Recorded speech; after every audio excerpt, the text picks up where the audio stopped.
Specific character రాసి కావాల్సినన్ని elevation scenes వేసి ఆ సినిమాను పాన్ ఇండియా వైడ్గా రిలీజ్ చేస్తే ఏం జరుగుతుందో టాలీవుడ్ పుష్పతో చూపించింది, శాండల్వుడ్ కేజీఎఫ్తో చూపించింది, బాలీవుడ్ జవాన్తో చూపించింది. మరి మాలీవుడ్ సంగతి ఏంటి? లూసిఫర్ సీక్వెల్తో ఆ ప్రయత్నంలోనే ఉందట మలయాళ సినీ పరిశ్రమ. దేశంలో చాలా సినీ పరిశ్రమలు ఉన్నాయి.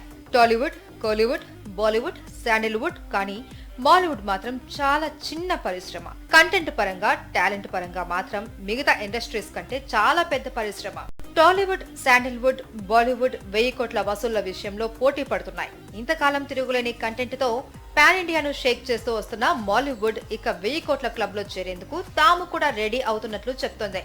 అది లూసిఫర్ సీక్వెల్ తో సాధ్యపడుతుందా లేదా, ఆ తర్వాత రిలీజ్ అయ్యే లూసిఫర్ 3తో వీలవుతుందా అనేది చెప్పలేమంటోంది.